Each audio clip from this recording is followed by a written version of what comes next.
allez-vous? C'est un bonheur de vous retrouver. Je vous souhaite une excellente fin de journée ou un bon début de soirée. C'est mercredi. Bienvenue à JC. Alors, il est franchement temps que ça commence. Il est temps de passer aux choses sérieuses. J'ai envie de dire de passer aux vraies affaires. Le Canadien a en principe, parce qu'on n'est pas capable de le savoir encore officiellement, mais a en principe 4 jours complets sans match pour se concentrer à la première étape des séries, chapitre 1er, le Lightning de Tampa Bay. En principe, parce qu'il existe encore une infime chance que la série démarre samedi à Tampa. Heureusement que ce n'est pas Lady Gaga à déplacer, là, mais il y a de quoi à déplacer. Alors, il paraît que ça pourrait être aussi compliqué qu'un disque dans la colonne, mais à suivre. Défaite donc hier qui me laisse plutôt perplexe à Philadelphie pour la flanelle. Subitement, on dirait que des questions se soulèvent sur la composition en défense et la performance de Jakub Dobeš. Ça donne envie de vivre ce premier match contre le Lightning à Tampa Bay dimanche ou samedi, c'est selon, pour voir essentiellement de quoi il va en retourner dans les faits. Pour mieux en parler, Anthony Martineau est avec nous. Anto, comment ça va? Ça va très bien, merci. Alors, déjà l'heure de se mouiller alors que le Kraken de Seattle et quelques autres ont encore 2 matchs à disputer à la saison de la Ligue nationale. Bravo, ça va très, très, très bien. L'heure de se mouiller, donc, sur la composition de cette série Canadien Lightning. Et tu as même préparé ton alignement si c'est toi qui coaches le club, là. Absolument, mais ça viendra dans quelques instants. Parce qu'avant toute chose, oui, c'est l'heure de se mouiller. Mais, je veux dire, les gens ont tendance, et avec raison, Jean-Charles, c'est un réflexe que tout le monde a, à aller voir le classement en fin de saison pour comparer un peu les forces en présence. Quand on regarde le classement, bon, offensivement, le Canadien est très près du Lightning de Tampa Bay. Défensivement, le Lightning est quand même très loin du Canadien, mais il y a quand même des chiffres qui, pour moi, sont très évocateurs. Les matchs ratés par les joueurs de qualité du côté des deux formations. Et ça fait un peu mentir les données par rapport à ce qu'on a vu cette année, offensivement du moins, chez le Lightning de Tampa Bay. Je ne sais pas si on a prévu le tableau où on voit les matchs ratés là, chez le Lightning et le Canadien de façon comparative. Alors, on le voit, le top 8 du Lightning de Tampa Bay. C'est 111 matchs ratés, Jean-Charles, cette saison. Kucherov, Point Eagle, Genzel, Cirelli, Goncalves, Edman et Radish ont raté 111 matchs. Le top 8 du Canadien qui a été très épargné parce que des 47 matchs ratés, il y en a 40 qui appartiennent à Alex Newhook. Alors, pour le reste, les Top Guns, en bon québécois, ont joué les matchs. Alors, quand on regarde les deux offensives qui sont similaires, mais que tu sais que tous ces gars-là chez Lightning ont raté autant de matchs, tu te dis, il y aurait un écart qui serait pas mal plus grand. C'est intéressant, mais Edman en a raté combien, lui, du lot? Edman en a raté 49. C'est ça, quasiment la moitié à lui tout seul. Oui, mais si tu te dis, par exemple, que tous les autres attaquants dont il est question en ont peut-être raté 10 à 12 chaque, ça fait quand même quelques buts de plus dans la... Tu comprends ce que je veux dire? Effectivement.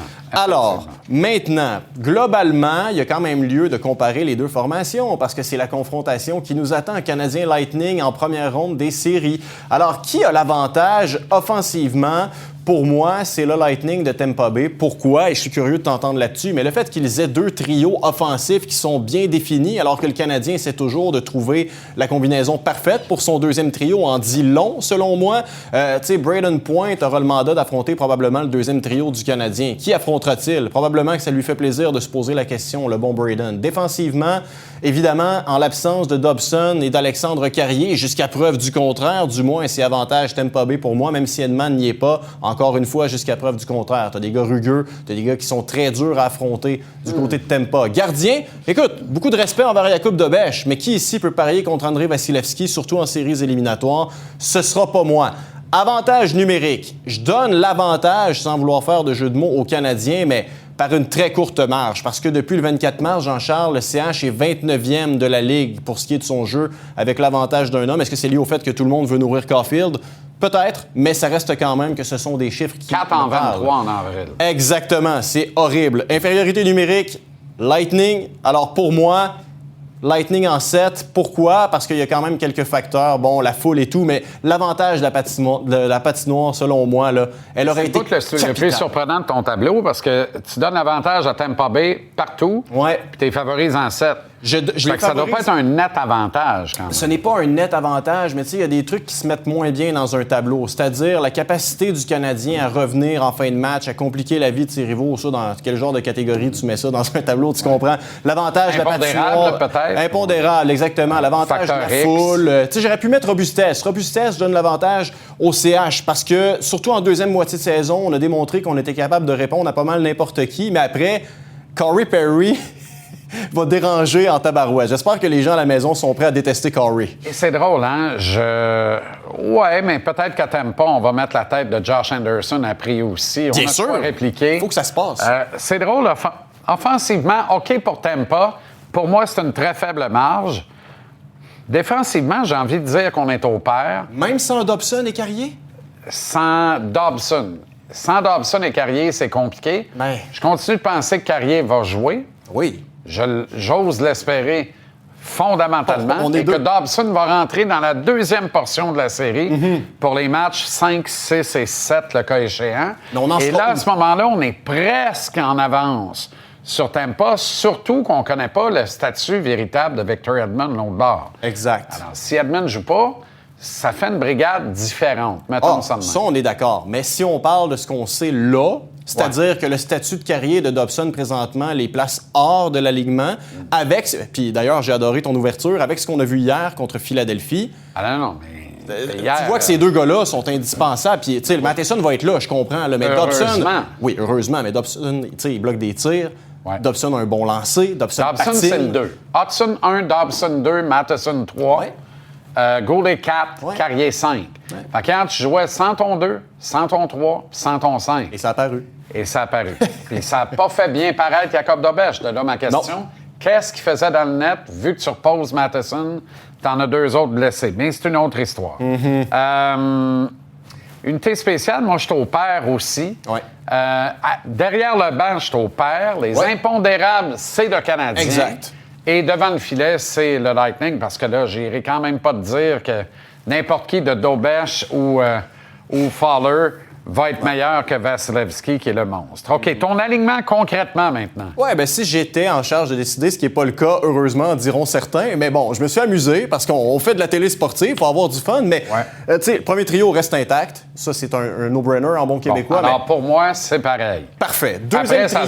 Deuxième trio, honnêtement, puis je le sais, c'est pas ce que Martin Saint-Louis va faire, on le sait tous à ce moment-ci, mais moi, j'aurais aimé voir Bolduc avec Demidov, qui est l'un des meilleurs passeurs de ton équipe, et Nua, qui est un gars qui est très bon en jeu de transition. Bolduc est un gars qui a un bon tir, c'est un gars qui gagne des batailles. Alors, ce trio-là, je suis tellement déçu qu'on ne l'ait pas vu cette année que je me dis, t'as besoin d'un deuxième trio qui produit. Ça serait ça pour moi, honnêtement. Je vais t'étonner, là. Vas-y. Mais c'est Veleno qui est à gauche de Newhook et Demidov. Wow! Mais là, je suis étonné, en effet. Parce que si c'est pas ça, c'est Texier. Ouais. Puis je préfère Veleno à Texier depuis que Texier score plus, puis qu'on n'a plus besoin en tir de barrage. Alors, je prends Veleno, sa capacité de prendre des mises en jeu, son jeu à court d'un homme en désavantage numérique, et sa physicalité, disons-nous, en très, très, très mauvais français. Ouais. Mais en cœur. Alors, c'est curieux, là. Veleno sort de nulle part, puis arrive ça à 2.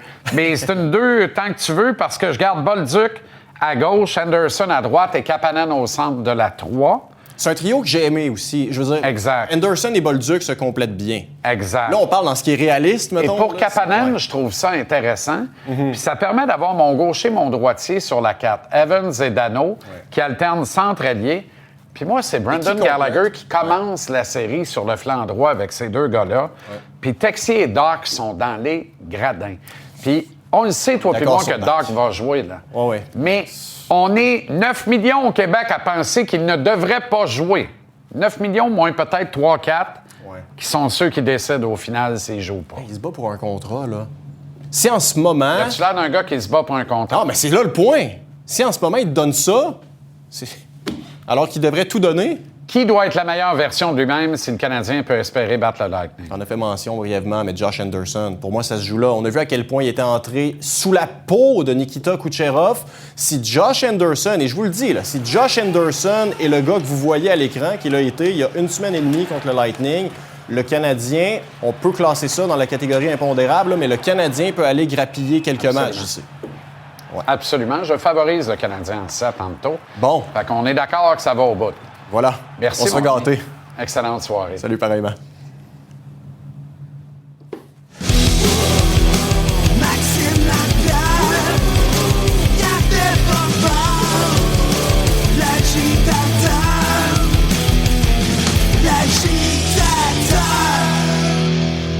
Très heureux de jaser avec mon agitateur favori, quoique j'ai 2 agitateurs favoris. Non, tu l'as dit. Tu l'as dit. OK, c'est dit.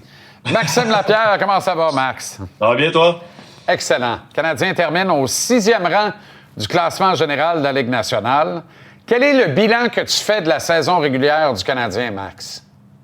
Saison de rêve sans un produit fini. C'est aussi simple que ça. Il manque plusieurs pièces, puis on dirait qu'on s'est fait hypnotiser un petit peu par les joueurs comme Suzuki, par Caulfield, Suzuki, Slav, toute la gang, Hudson. Mais il manque des joueurs pas à peu près pour avoir le produit fini qu'on a au Colorado, par exemple. Puis ce qu'on a fait, c'est des petits miracles à notre façon, parce tous les fois qu'il y a eu un joueur qui est rentré dans l'alignement, il a fait le travail, que ce soit Dak au retour de sa blessure, Texier lorsqu'on a fait son acquisition, Bolduc lorsqu'il jouait bien en début de saison. Puis tout ça au classement avec des problèmes de gardien pendant quand même un bon bout de temps en début de saison. Ouais. Ça s'est replacé par la suite. Moi, c'est A+, cette saison-là. On s'en va tellement dans la bonne direction. Puis, tu sais, là, Jean-Charles, on parle même plus de construire une équipe qui va être une bonne équipe de série un jour. Je pense sincèrement qu'on est en train de construire une future dynastie. Moi, c'est mon opinion. Ça veut dire qu'à l'instar de Suzuki et Caulfield, le Canadien, de façon générale, rejoint l'élite de la Ligue nationale. Parce que les bonnes équipes qui connaissent des ratés au cours d'une saison et des revers de fortune au cours d'une saison, trouve une façon de performer, de se classer pareil. Pense à l'Avalanche du Colorado. Ça a été épouvantable au niveau des blessures encore cette année. Le Lightning de Tampa Bay, terrible. Les 2 clubs sont là, établis parmi les favoris dans la fenêtre d'opportunité pour atteindre la finale de la Coupe Stanley. Il y a également des survivants comme nous, mais aussi les Sénateurs d'Ottawa. C'est renversant, là.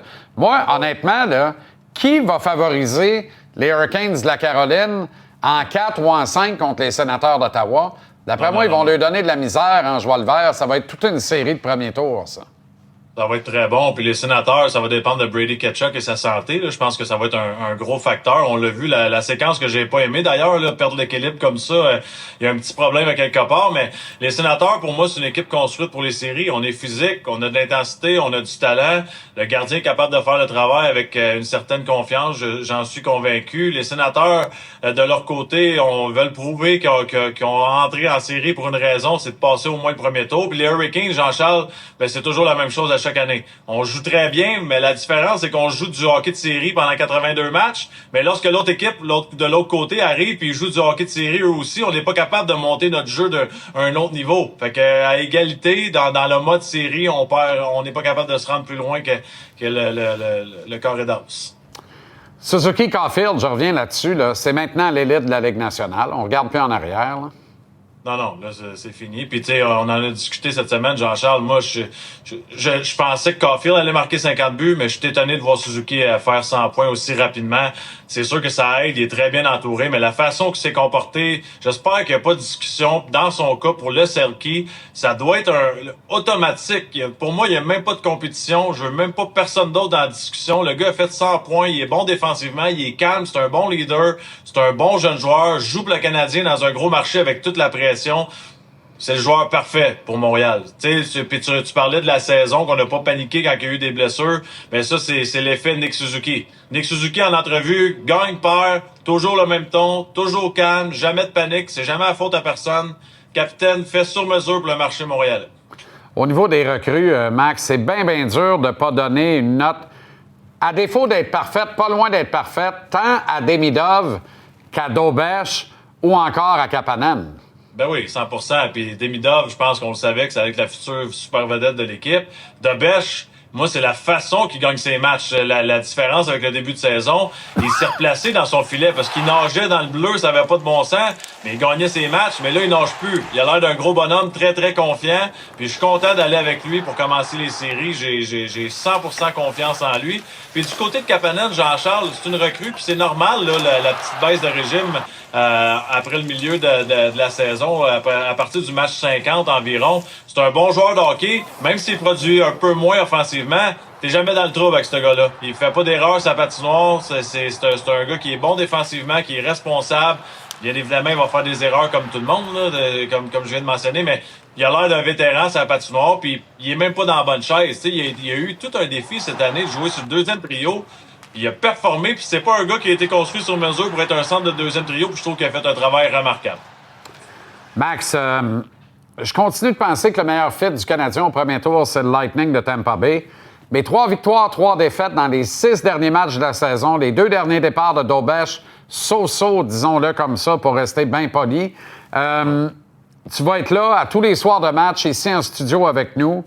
Est-ce que tu demeures confiant ou t'es tombé, mettons, 50-50 de voir le Canadien sortir le Lightning? Je suis très, très confiant. Puis le Canadien, c'est toute une équipe de hockey. Le petit discours que j'aime moins, que j'entends aujourd'hui partout quand je parle à mes amis ou n'importe qui dans les médias, c'est que le Lightning sont battables. Attends une minute, là. C'est 50-50 la série. Le Canadien est toute une équipe de hockey. Le Lightning est toute une équipe de hockey. Faut arrêter de penser qu'on est supposé de gagner cette série-là. Là. Ça va être dur, ça va être physique. Ça va être des avantages numériques spectaculaires. Il y a du talent, de l'expérience de l'autre côté. Il y a un très, très bon entraîneur, un très bon gardien. Ça sera pas facile. Est-ce qu'on est capable? 100%. Mais là, il faut arrêter de penser que le Lightning, c'est plus l'équipe qu'ils étaient. Ils ont de tout. Ils ont de tout à tous les niveaux, sur tous les trios. Est-ce que le vétéran, le bon vieux guerrier Brendan Gallagher t'a démontré hier qu'il mérite d'être de l'alignement au match numéro 1 de la série? Oui, il le mérite, puis c'est pour la culture. Quand Kent Hughes est arrivé, Martin Saint-Louis, c'était pour changer la culture. Si c'était vraiment ça le message, Kirby Dach, il n'y a pas d'affaires dans l'alignement. Gallagher, il y a d'affaires dans l'alignement. Puis c'était pas mon discours il y a 2 semaines, Jean-Charles. C'est un privilège de jouer dans la Ligue nationale de hockey. Si t'es pas capable d'en donner plus que ça, quand il y a un vétéran en arrière qui a saigné pour l'organisation depuis plusieurs années, ben qu'on mette lui, parce que ça va pas mal plus loin que ce qui va arriver sur la patinoire. C'est le message côté culture pour le futur de l'organisation. T'es pas supposé d'avoir des passe-doigts, peu importe où ce que t'as été repêché. Entièrement d'accord avec toi. Bonne soirée à la Poche Bleue. À très bientôt, mon chum. Salut, mon ami. Salut, Max. Billet de saison vers 18h tantôt. Les séries sont à nos portes, ou presque. Le Canadien n'a pas à être intimidé devant le Lightning. Et pourtant, il y a des questions qui se posent à la lueur de la dernière semaine d'activité. Dernière semaine de jeu et des absences potentielles sur blessure dans le camp du Canadien. Observation, modeste suggestion, on va faire ça tranquillement en belle conversation sportive ensemble au billet de saison vers 18h tantôt. Pour l'instant, on s'arrête en pause. Au retour, c'est l'UFC dans l'œil aiguisé de Benoît Beaudoin. Encore à venir, Félix Lechat, Philippe Boucher, Renaud Lavoie, Tonino, Marinaro et une entrevue avec KO. Kevin Owens, inactif depuis 13 mois et demi. Aïe aïe.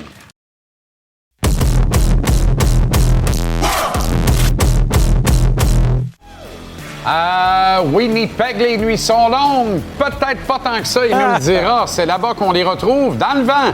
Benoît Beaudoin pour parler du UFC. Comment ça va, Ben? Ça va, j'ai de la misère avec mon brushing, mais sinon, tout va bien.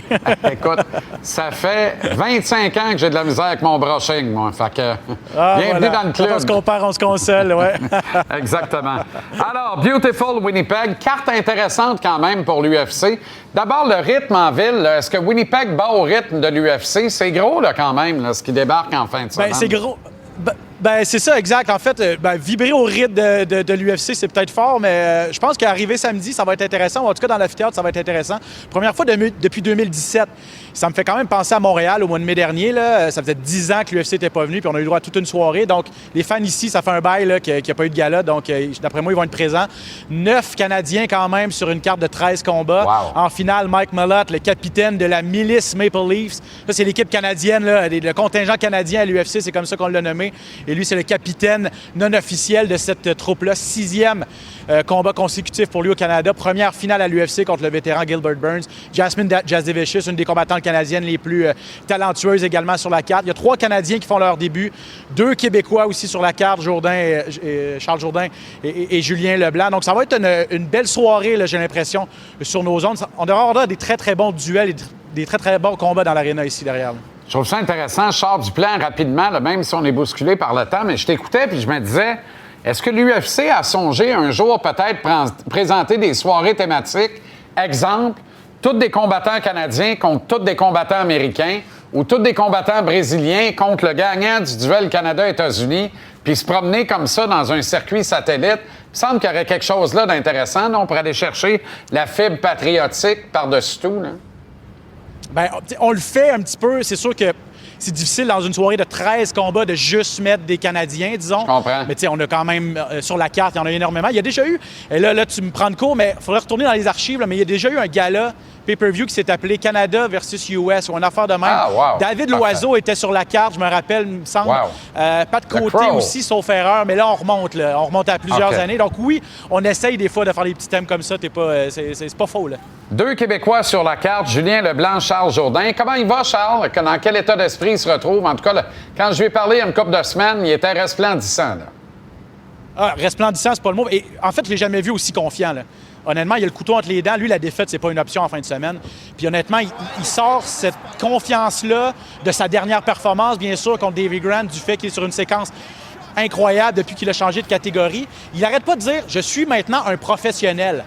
Et ça veut dire quoi? Ça veut dire qu'à 135 livres, maintenant il ne peut plus se permettre de prendre des journées de congé. Là. C'est 365 jours par année où il doit être discipliné. Et ça rejaillit sur tout son entraînement et tout ça. Il a énormément confiance. Et il a ajouté, Jean-Charles, un élément dans son arsenal parce qu'il sait que son adversaire, c'est un gars qui est quand même assez efficace en combat debout, Kyler Phillips. Donc, il a ajouté un très, très bon coach de boxe dans son clan, un certain Stéphane Larouche. On écoute Charles là-dessus. OK. Ce camp d'entraînement-là, j'ai retravaillé avec Stéphane Larouche, que ça a fait une différence exceptionnelle. C'est un coach incroyable, puis je pense qu'on a une très belle synergie. C'est un homme incroyablement intelligent, puis dans le fond, comment ça s'est passé, c'est que mon agent, Stéphane, il a demandé à Georges, tu sais, qui tu conseillerais pour travailler les mains à Charles? Puis il a dit Stéphane Larouche. En termes d'être capable de faire un bon style pour le MMA, il n'y a pas meilleur que lui. J'ai fait OK. Mais là, je suis allé voir M. Larouche, puis je pense que ça l'a cliqué vite. Il a vu que je prends ça vraiment au sérieux, je prends mes notes. Puis d'avoir ça en addition, plus le camp d'entraînement que j'ai déjà au BTT ou avec mon entraîneur de Striking Son, la version que je suis en ce moment, je me suis jamais senti aussi fort. Rapidement, en terminant, Ben, Julien Leblanc va vivre de grandes émotions. Une belle soirée. Exactement. Premier combat à l'UFC pour Julien Leblanc, le Québécois originaire de Gatineau, 34 ans. C'est un gars qui roule sa bosse depuis 2014. Tellement malchanceux dans sa carrière, mais toute une fiche, 10 victoires, 2 défaites, sur 5 victoires de suite, les 3 dernières avant la limite. Puis c'est un gars, Jean-Charles, qui a pensé à accrocher ses gants, là, pas plus tard qu'il y a quelques mois, parce qu'il pensait jamais recevoir l'appel de l'UFC. Il s'est dit, bon, ben, j'ai peut-être le temps de passer à autre chose. Finalement, l'appel est venu. Il est avec son bon chum, Marc-André Barriot, dans son coin. Veut profiter de chaque moment. Donc, ça va être toute une soirée et tout un combat pour Julien Leblanc à l'UFC sur les ondes de TVA Sport, bien sûr, ce samedi. Évidemment, UFC Fight Night à notre antenne. Benoît Baudouin à Winnipeg devant le Canada Life Center, en plein centre-ville de Winnipeg, là où il y a moins de trafic qu'à Saint-Wenceslas à cette heure-ci. C'est quand même particulier. Je rappelle qu'ils ont une équipe de la Ligue nationale. Salut Ben, bonne soirée. Salut, à très bientôt. Ça s'arrête en pause. Le syndicat des gardiens s'en vient avec le Fish et Pat Lalaine. Il y aura Renaud, Phil Boucher, Félix Séguin, mais Tony Marinaro dans quelques instants.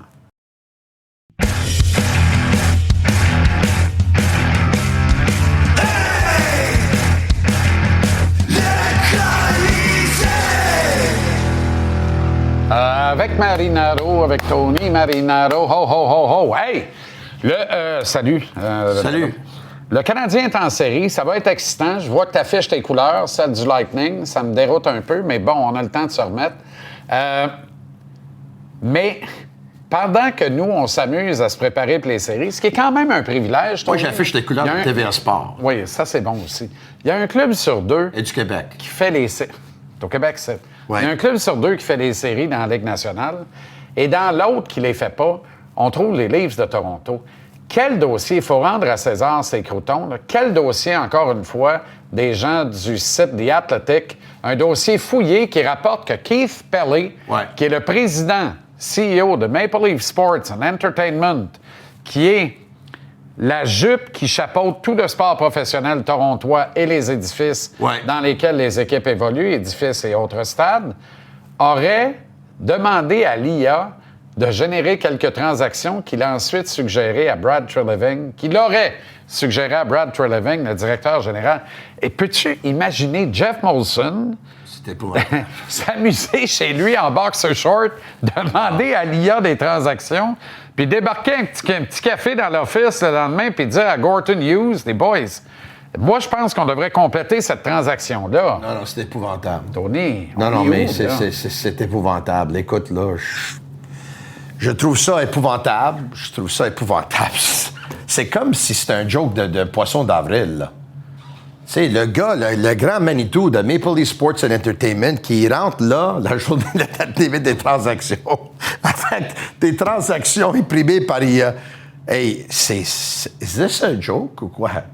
Non, mais honnêtement, là, mais ça a l'air qu'il l'a fait parce que Maple Leaf Sports and Entertainment, c'est déjà c'est déjà quelque chose qu'ils font à l'intérieur de Maple Leaf Sports and Entertainment, déjà avec le Toronto FC et avec les Raptors. Ça va bien.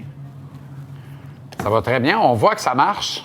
Non, my God, là, c'est incroyable cette affaire-là. Mais écoute, on sait que Brad Treliving n'a pas été le meilleur DG pour les Maple Leafs de Toronto. On sait partout où il a passé ailleurs aussi. Oui, on sait que l'ère Shanahan n'a pas été parfait non plus on à sait Toronto. que Treliving est probablement celui par qui la nouvelle de The Athletic part. Là.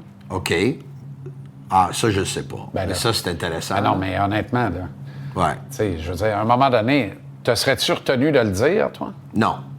Mais, ne serait-ce qu'à ton ami, à un ami proche. Oui. Qu'ils disent à quelqu'un d'autre.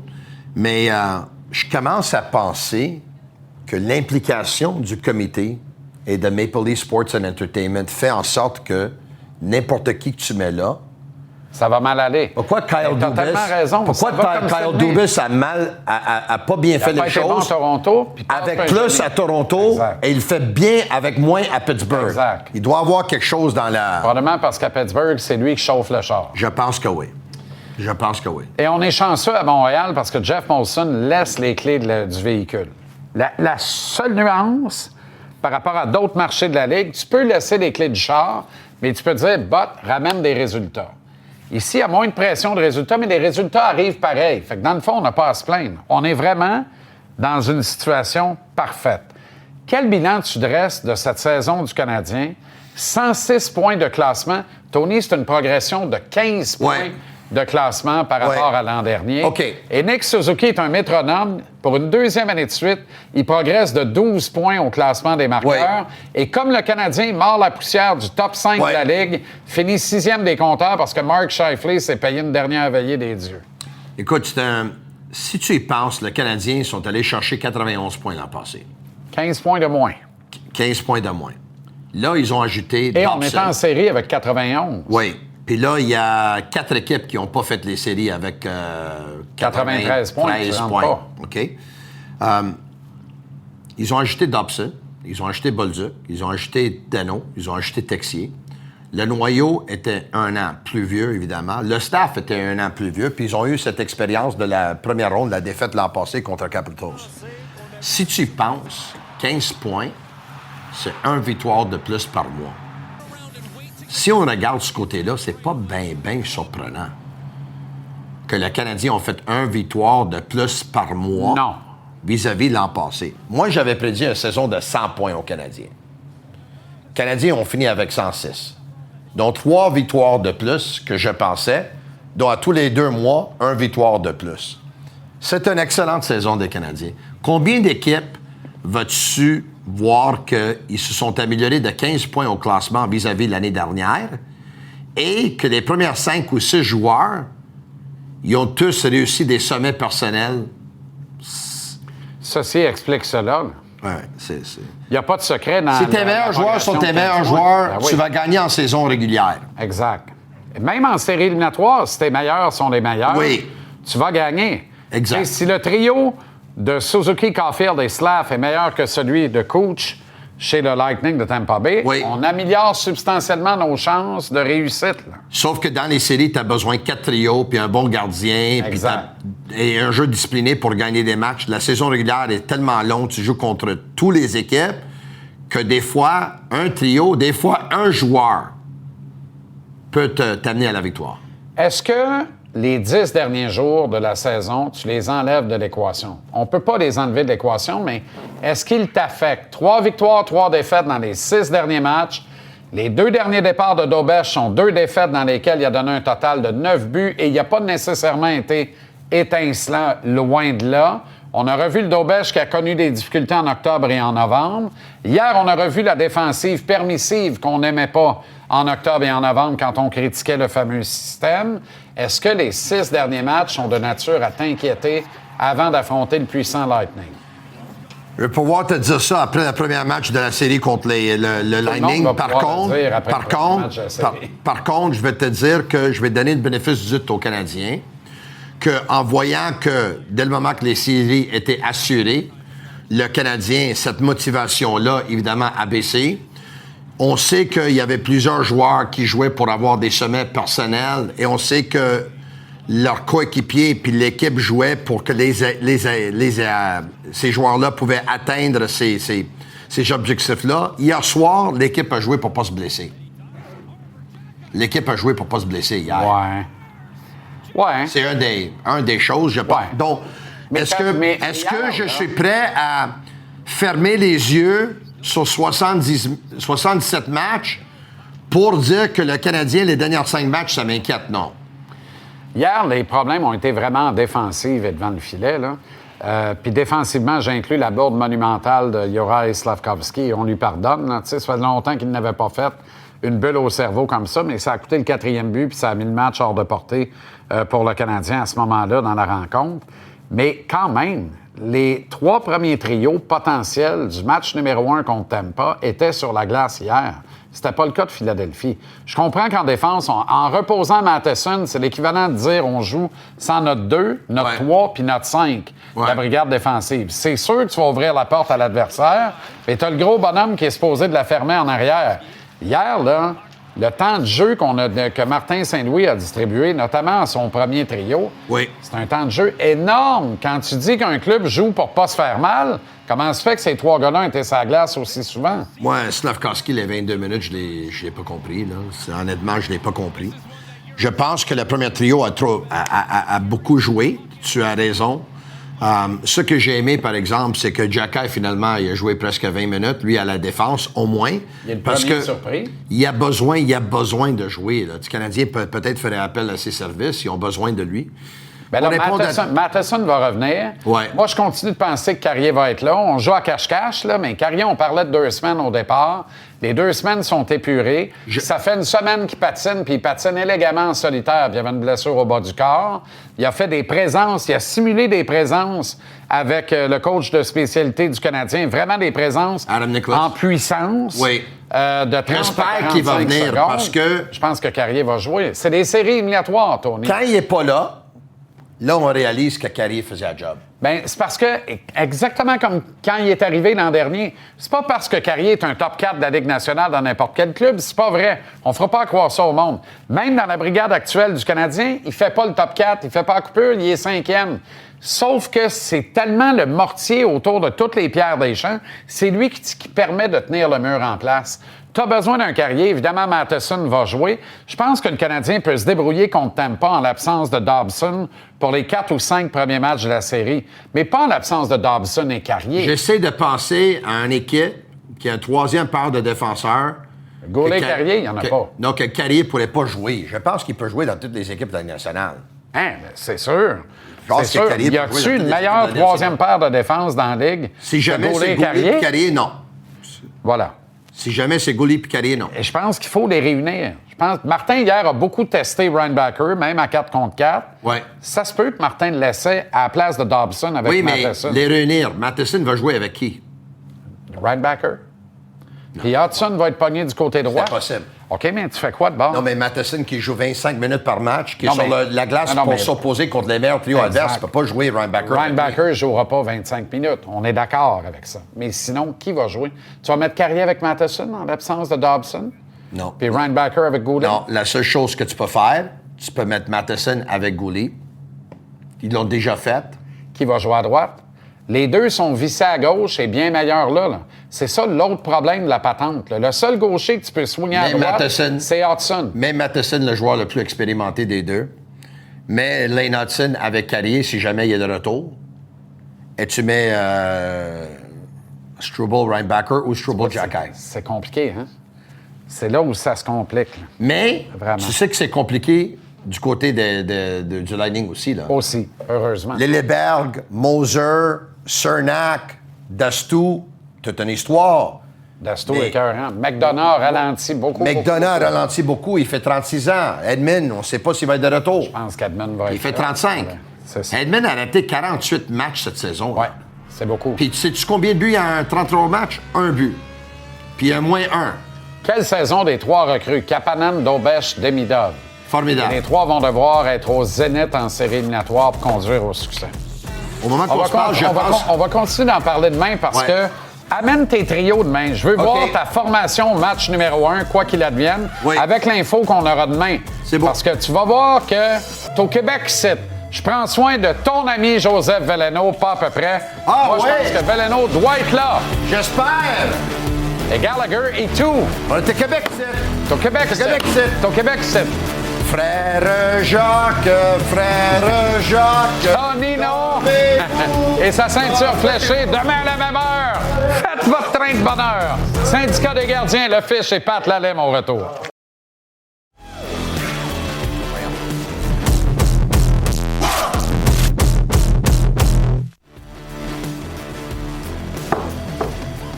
On est là, je pense. On est là. Sommes-nous vraiment de retour? C'est formidable. On me l'a juste pas dit, puis ça a comme parti broquette. Syndicat des gardiens. C'est direct, Jean-Charles. Éric Pichaud, Patrick Lalette. Ah oui, je savais pas. Je pensais que j'étais pris tape depuis 7 ans et demi. OK. Qu'est-ce qui vous a marqué de la saison du Canadien, de la Ligue nationale en général, pour ce qui est des gardiens de but, les gars? Alors, remarque, la saison du Canadien, c'est un livre en soi. Dans Oui, le net, c'est là. ça l'affaire. Oui. Tu veux dire devant le filet, qu'est-ce Oui. qui m'a marqué? Bien, moi, je suis content de voir que Dobesch, finalement, a pris les choses en main puis il s'est mis à jouer du bon hockey. Parce qu'il a gagné plusieurs matchs cette année en début de saison, puis c'était des victoires de 5-4, Ouais. 4-3, tu sais. Oui, il faisait l'arrêt important, mais en série, ça va prendre des arrêts importants. Puis les débuts de rencontre, pour moi, c'est là que ça va se passer. Ben, moi, je te dirais, dans toute la Ligue, on en fait beaucoup de matchs, là. Puis la saga des gardiens à Montréal, c'était probablement dans les bonnes là, qu'on a eues par rapport à Samuel Montembeault qui commence numéro 1. Il y a des attentes. On pense même qu'il pourrait se classer pour être un gardien aux Olympiques. C'était ça au début. Là. Si on retourne en arrière au camp d'entraînement, et qu'est-ce qui arrive? Samuel perd son filet. L'entraîneur gardien de but est congédié, est remplacé par un autre. On rappelle l'espoir des mineurs que, je pense, on voulait attendre avant de le faire, mais la situation a fait en sorte qu'on a avancé un petit peu le processus. Dobesch qui joue à travers ça. Monet, tu as 3 gardiens. Écoute, il n'y en a pas beaucoup d'équipes que tu peux dire qu'il y a eu autant de drama là, que le Canadien. Mais la réalité, comme Pat a mentionné, puis c'est un bon point, Dobesch, à travers tout ça, je pense, a finalement eu sa place comme numéro 1. Moi, actuellement, tu me demandes c'est qui le numéro 1 du Canadien, il n'y a même pas de débat, c'est Jacob Dobesch. Je suis d'accord avec vous autres. J'attends un mais là, qui s'en vient. Il y a tout le temps un mais. Tu sais que tout ce que tu dis avant un mais, c'est supposé d'être de la haine. Mais... Non. Non, c'est pas ça, OK. Non, OK. non, non. OK. Pas dans un rendez-vous de conversation OK. sportive. Mais, C'est bon. mais, Mais... vous n'êtes pas sans savoir que ça grenouille depuis hier soir, 10h moins quart. Parce que là, les 2 derniers départs du beau Jacob ont été 2 défaites. Il a donné 9 buts au total des 2. Il n'a pas nécessairement bien paru. Hier, il ne recevait pas des rondelles, il recevait des grenades. Hier, là, il y avait la gastro-entéricale. Ouais, il s'est battu un peu plus. Et Ouais. j'ai revu des images de novembre. J'ai pas aimé ça du tout. Ouais. Et dans ça, hier, là, il y a la présence précédente contre Columbus, qui, by the way, bat plus personne depuis 2 semaines et demie. Il a battu le Canadien en étant tout seul sur la glace samedi soir. Je dis ça, je dis rien, mais je dis pas rien. Je le dis parce que Dobesch n'a pas rassuré. Puis là, les gens commencent déjà à dire moi, je commencerai avec Fowler, beaucoup plus calme, ainsi de suite. Dobesch a de la misère à se gérer. C'est fou comment on oublie vite à Montréal. Puis moi, ça m'inquiète. D'ailleurs, ma première... Là, c'est un long... On a du temps. Mais Mais... On va commencer par la question simple. Qu'est-ce qu'il faisait dans le net hier soir? Avec ton 2, ton 3 puis ton 5 en défense qui ne joue pas. D'accord avec toi. Qu'est-ce qu'il fait dans le net? Protège-le. Protège-le. Laisse faire la 30e victoire. Là. Protège-le. Oui, mais de l'autre côté, il n'y avait pas une grosse équipe non plus, là. Fait que c'est pas comme s'il était paru, exposé, je le sais. Sauf que il n'a pas joué le 2-en-2. Les séries s'en viennent. C'est encore dans 5 jours, peut-être, là. On parle peut-être de dimanche. Fait qu'il y a encore du temps, là. Il y a du temps pour avoir quelques pratiques. Tu veux jouer. Tu veux pas passer une semaine sans jouer avant que les séries commencent. Pour moi, ça, c'est un point valable, surtout qu'on l'a reposé le match d'avant. Moi, j'avais aucun problème à le voir dans le filet, surtout après le match de Columbus aussi. Tu sais, c'est tous de petits éléments que tu te dis... On va leur donner une chance qu'ils sortent. Oui, mais ce qui m'inquiète un petit peu, puis on en a parlé avec le Fish, moi, c'est ça que j'ai hâte de voir de Dobeš en série. Dans une série, 4-7, mentalement, comment il va être capable de gérer?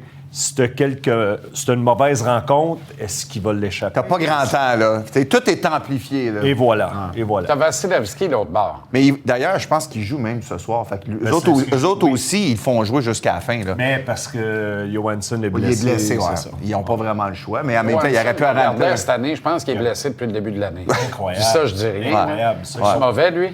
Oui, lui, il l'a dit. Mais S'il arrive un cauchemar à Vasilevski, on ne souhaite pas ça. Là, maintenant, on veut une belle série. Là. Ben oui, mais si lui, il se blesse, t'aimes pas, il est dans le gros trouble. moi, je pense, Jean-Charles, la question, c'est quoi la marge d'erreur que Jacob Dobeš va avoir quand les séries vont commencer? Ça va être le gardien partant. Je pense pas qu'il y a vraiment de débat là-dessus. Parce que je serais surpris si c'était pas ça.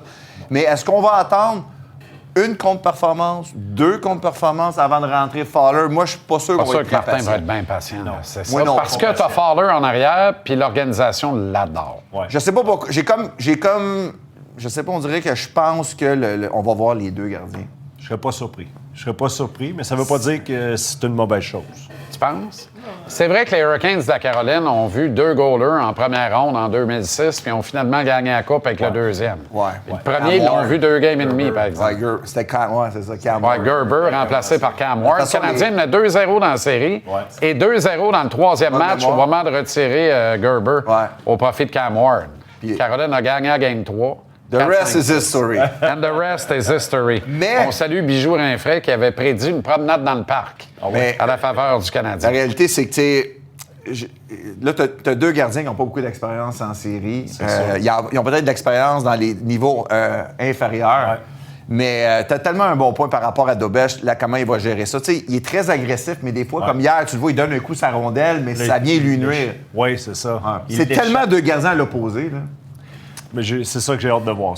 Parce que ça devient mental à 100% quand les séries commencent. Comment que l'autre gardien joue bien, comment toi tu le gères, comment tu donnes un mauvais but, comment tu le gères, c'est dans Alors, il faut rentrer Dobeš dans une bulle. Oui. Là, c'est le temps de sortir le papier bulle. Puis il ne faut pas crever ça. Ça devient le projet de Rocky Marciano, le père de Marco. Puis let's go. Tu comprends? Puis ça rime.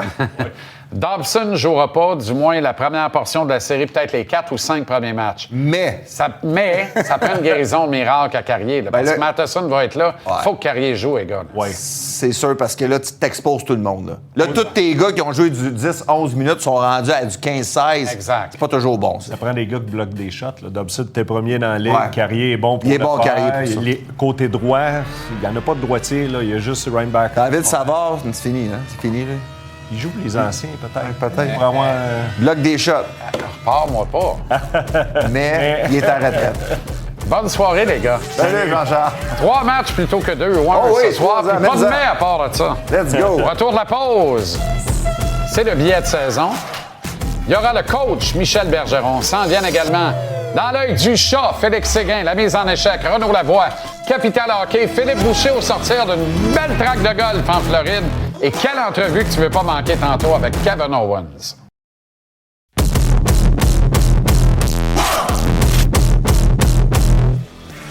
Je pense qu'on s'entend tous là-dessus. Il est grandement temps que les vraies affaires soient disputées, que la vraie saison commence. On va mettre ça sur le dos de la jeunesse du Canadien, mais j'ai pas aimé du tout la dernière séquence de l'équipe en saison régulière.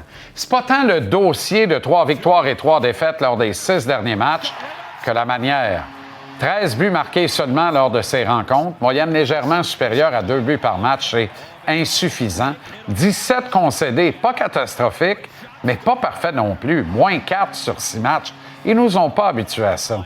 Ils nous ont habitués, en fait, à beaucoup mieux encore tout récemment.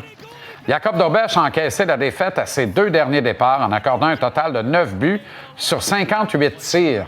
C'est beaucoup trop. Encore une fois, la manière m'importe. Le gros gardien recru a paru nerveux et a semblé se tirailler avec la rondelle, contrairement à sa poussée vertigineuse des 2 derniers mois. Dans ces 2 matchs-là, il y avait les stats de début de campagne qu'il partageait de façon négative avec Samuel Montembeault. Seulement 3 en 23 avec un homme en plus lors des mêmes 10 derniers jours du calendrier. 4 en 29 lors des 8 matchs que l'équipe a disputés en avril. Pas toujours contre des puissances en plus, on s'entend. C'est à peine 14 % d'efficacité. Heureusement, le hockey de série éliminatoire se gagne davantage à égalité numérique, mais quand même, tu veux être capable de tenir l'adversaire en respect sur le principe que s'il s'en va dans la boîte, ça se peut que tu scores au moins une fois sur 4. C'est pas trop demandé. Le 6 mars dernier, le tandem Gorton-Hughes a choisi de demeurer immobile, se refusant à surpayer afin de combler des besoins au centre du 2e trio et sur le flanc droit de la défense. Une décision certainement réfléchie, défendable, qui s'appuyait sur l'arrivée souhaitée de Michael Age en fin de parcours et sur un club en santé de façon générale. Sauf que le CH a depuis perdu les services d'Alexandre Carrier et de Noah Dobson, 2 défenseurs droitiers naturels, exactement là où des renforts étaient souhaités. La graduation de David Reinbacher s'avère jusqu'ici rentable. Mais est-ce que le 5e choix total de l'encan de 2023 peut prendre 20 minutes par match sur un top 4 contre le puissant Lightning en série? Sans rien enlever au jeune espoir, j'ai bien de la misère à pas en douter. Montréal ne peut contrôler les décisions prises par Michael Age et ses conseillers, c'est vrai. Parions que Gorton-Hughes vont prendre plus de précautions lors des prochaines saisons. Comprenez-moi bien, j'accuse pas les architectes du Canadien de tous les torts. En santé, je demeure convaincu que Hage est déjà avec le CH, aurait même joué hier soir à Philadelphie. On ne contrôle pas les blessures, mais on peut ajouter de la profondeur juste au cas. C'est ça qu'on n'a pas fait le 6 mars dernier. J'ai adoré personnellement le match de Brendan Gallagher contre les Flyers. Vétéran guerrier a prouvé, un peu par l'absurde, il faut le dire, qu'il a sa place pour la vraie saison, du moins au départ de la série. Donnez-lui la chance. Ça fait longtemps qu'on parle de culture ici, là. Est-ce que quelqu'un incarne mieux la culture et l'ADN que l'on veut développer à Montréal que ce valeureux guerrier? J'hésiterai pas à lancer Gallagher dans la mêlée sur le 4e trio, en compagnie de Jake Evans et Philippe Danault, ce qui me permettrait de ramener Josh Anderson à droite de Oliver Kapanen et Zachary Bolduc sur la 3e unité. Alexandre Texier n'aurait pas beaucoup de chances de produire sur le flanc gauche d'Alex Newhook et Ivan Demidov. Le Français est en ralentissement et sa qualité de marquer en tir de barrage ne peut plus être utile en série éliminatoire. Il se retrouverait donc rapidement sur un siège éjectable. Kirby Dach pourrait lui ravir sa chaise et je crains que le coach s'assurera de visser le fragile Kirby à son alignement, même si ce dernier se le prend à 2 mains, il faut le dire comme on le voit, là, depuis son retour au jeu. Mettons que Saint-Louis perd patience avec le 77, que le cousin Texier ne génère rien offensivement. Il y a quelque chose qui me dit que pour apporter de la stabilité contre le Lightning, en offrant des options au centre et à court d'un homme, un vétéran comme Joe Veleno, qui est un des meilleurs de l'équipe au niveau des mises en échec, mériterait un départ aux côtés de Newhook et de Demidov. Défensivement, c'est pas mal plus compliqué. Il faut absolument espérer le retour d'Alexandre Carrier et un miracle de guérison rapide à Noah Dobson. Ce serait tellement plus simple et efficace. Si les 2 doivent déclarer forfait face aux Bolts, la marge d'erreur dans le tiers défensif décuple, comme on l'a constaté contre les Flyers. Avec le talent de Tampa en attaque, ça risque de ne pas pardonner. Un Jacob Dobèche acrobatique risque de ne pas suffire et ainsi le gros débat au Québec va indéniablement se porter à nouveau sur le choix du gardien pour le prochain match de la série. Il me reste une couple de jours pour refaire mes forces et surtout ma confiance, mais je me dois d'être très honnête ce soir et d'admettre que la dernière dizaine du Canadien et la dernière séquence de 6 matchs me laissent ce soir un petit peu perplexe.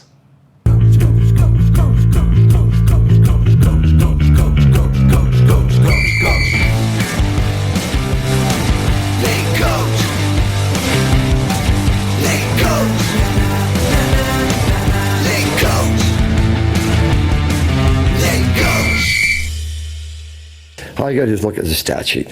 3 hits, 23 giveaways.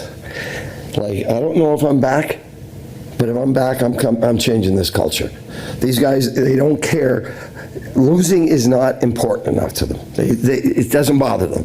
Like, how can you go out and play like that? Should have done this about a month ago. But this is why we are where we are. This is why we're out of the playoffs. That kind of effort. Losing, you have to hate losing. I don't care if it's a meaningless game. I don't care. Show up and compete. 3 hits, 23 giveaways.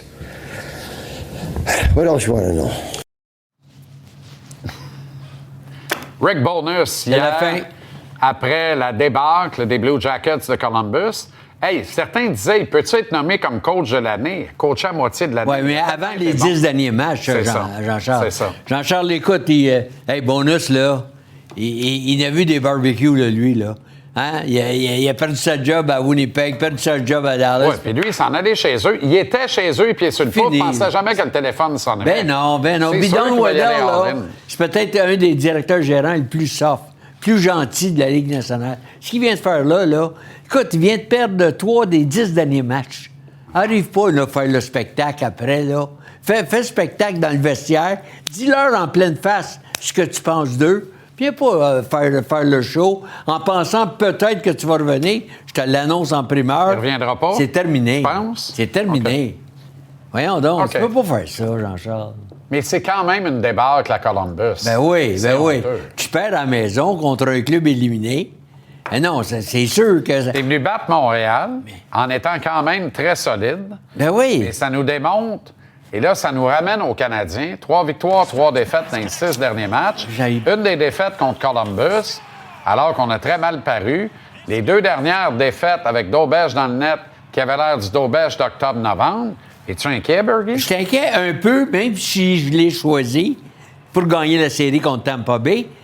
Je suis inquiet parce que depuis peut-être 6 matchs, on a commencé à changer les trios. On a commencé à faire des expériences. On a enlevé Kapanen sur le 2e trio. On jouait des joueurs défensifs à outrance. On envoyait souvent 2 joueurs de centre, Jean-Charles, pour gagner la mise en jeu.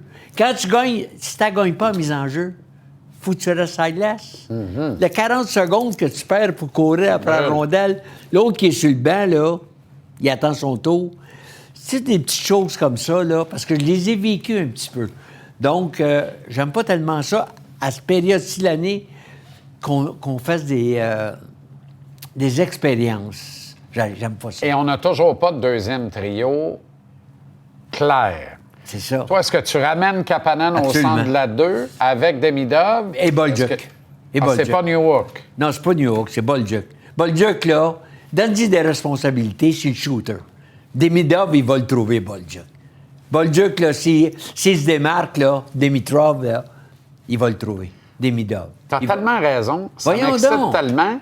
J'ai tellement l'impression que c'est pas dans la palette, que Bolduc est pas dans la palette du coach, qu'on verra pas ça, Bergie. Mais je sais pas pourquoi, là. Verrais-tu, toi, ça? Puis parce que moi, j'aime ça avoir l'option des 2 centres, c'est à 4, Dano et Evans. J'aime pas voir ni un ni l'autre sur un 3e trio. OK, c'est à 4, Dano, Evans, c'est un 4e trio, puis je mettrais Gallagher avec eux autres. Ça voudrait dire New York avec Anderson. Gallagher, là, oublions ça, là. Oublions ça, là. Mais non, Gallagher... c'est sûr, il fait 2 semaines qu'il est reposé. Ah oui, mais là, on ne joue pas avant dimanche. Oui, mais là, tu joues 2 jours après. Non, Gallagher, là, pendant 4 matchs, ils ont fait certaines expériences. Non, le 4e trio, là, faut pas être celui que tu t'attends, surtout en séries éliminatoires, qui va faire la différence. Tu mettrais là, d'abord? Tu remettrais Anderson là? Anderson, faut pas jamais qu'il joue avec Gallagher. Depuis qu'Anderson ne joue pas avec Gallagher... Non, mais je veux dire, avec Evans et Dano, là, c'est à 4. Oui. Qui complète? C'est Anderson? Non, c'est New York. New York, c'est à 4? C'est à 4 ou c'est à 3 avec Anderson. Oui, avec Anderson. Ben, c'est ça. New York avec Anderson, puis Doc, probablement, c'est à 3. Pas Doc. Ou Texier. Doc, le plus capable. Mais là, il faut t'en habiller 12. Oui, je sais. Doc, je suis plus capable. Là, encore hier, là. Non plus. C'est pour ça, je te dis, Doc, là, je préfère Gallagher à Doc pour l'identité, pour la culture de l'organisation. Qui choisit Prampé dans les 2, là? Tu sais, à un moment donné, là, Jean-Charles, il faut pas t'attendre. Doc t'espère, Quand il tombe, t'espères qu'il ne sera pas blessé. T'espères qu'il se relève. Puis Gallagher, je le sais, je me fais pas des amis en disant ça, là, mais... Non, il y a bien du bon. Hey, Bergie, dans la rue, là, 1 sur 2 est bien d'accord avec toi. Non, mais tu sais, il a tout donné. Puis hier, là, lorsque je l'ai vu dans l'alignement, je me suis dit, c'est sûr, lui, là, il a de l'expérience. Ici, je vais vous montrer, là... C'est ça qu'on veut voir. Ben oui. Hey, Corey Perry joue encore l'autre bord. Puis on dit ça va être un X-Factor. Il va nous déranger, il va être dans notre face. Dis-moi pas que Gallagher ne peut pas aller breaker dans le crease à Vasilevski. Oui, mais c'est parce que le problème, Gallagher, c'est quand il break dans le crease, il peut plus revenir. Tu comprends-tu? Il joue 20 secondes, puis tu le vois là, avec le bâton dans les airs, puis il s'en va au banc. Là, il y a presque un flag blanc après, là, il est fatigué. Il est épuisé, ce petit gars-là. Non, mais je comprends. Je l'aime pour ce qu'il a fait. Mais là, on a joué hier. On joue pas avant dimanche. 4 jours off. Ouais. Moi, je pense Game 1, il est là. Donc, OK, peut-être. On verra. Je préfère ça à Doc, Bergie. Doc, je suis plus capable. Non, moi aussi, je suis plus capable. Bon, mais là, il faut en choisir un des deux. Trio numéro 1, c'est réglé. Il faut bâtir le trio numéro 2. Tu l'as Parce que la différence dans cette recette. Tout le monde au Québec, là, cette recette-là. Puis dans cette série-là, Jean-Charles, oui. C'est ça la différence dans cette série-là. Oui. Ça va être le trio numéro 2. Oui. La semaine prochaine, on va m'asseoir ici puis je vais dire, Jean-Charles, tu t'en rappelles? Hein? On va le garder. C'est le trio numéro 2. Numéro 1, à quelque part, ça peut se comparer. Et de la manière que Bolduc joue, depuis 1 mois et demi, il mérite ce break-là. Ben oui. Mais moi, là, m'a dit, je laisserais Kapanen à 3 au centre, puis je mettrais Newhook au centre de Bolduc puis Demidov. Non, Newhook, là, la visière, là, est trop fermée. Ouais. Tu sais, hey, tu joues avec Demidov, là, il faut que tu y donnes. Lui, le Newhook, il va trop vite. Newhook est un bon centre, Jean-Charles m'a expliqué ça, là. Parce que moi, j'ai eu un marqueur de 60 buts, 50 buts pendant 6 ans. Le centre, là, il ne faut jamais qu'il soit en avant du marqueur. Non, je le sais. Hein? Faut qu'il soit, hey, OK, démarque-toi. Oui. Michel Goulet, là, le gars le plus brillant, un des plus brillants. Kapanen, c'est le fit que tu as. Salut, Mike. Oui. Lui, là, il donnait à puck à Hunter, là, puis il attendait à la ligne rouge, puis il sprintait. Tao! Donne-moi la bonne place. Mais Newhook, là, il fait pas ça, là. Je comprends. Newhook est-ce que Kapanen le fait? Jean-Charles, peux-tu dire un mot aussi? Tu sais, Astic. Jean-Charles, Newhook, il est tout le temps en avant du jeu. Il ne peut pas donner ses alliés. Ses alliés sont en arrière. Il va trop vite. Peux-tu te poser une question? Kapanen le fait-tu, lui? Je pense que oui. OK. Il est plus... c'est toi le coach. Non, mais Jean-Charles, son œil, là, pour repérer Demidov, Demidov, c'est un top, là. Donne-y quelqu'un qui va finir. Tu sais, lui, là... Bolduc, tu l'as dit. Bolduc va finir à job. Oui. Tu sais, pas Gallagher, bien... Puis, en tout cas, depuis qu'Anderson ne joue plus avec Gallagher, là, il est redevenu l'Anderson qu'on a connu. En tout cas, la semaine prochaine, on va se parler de tout ça. Deuxième ligne fait la différence. La semaine prochaine? On se parle pas avant la semaine prochaine? Mais demain. Mais non, mais moi, j'avais l'intention de te laisser parler là, la prochaine fois. Ben, ça fait longtemps.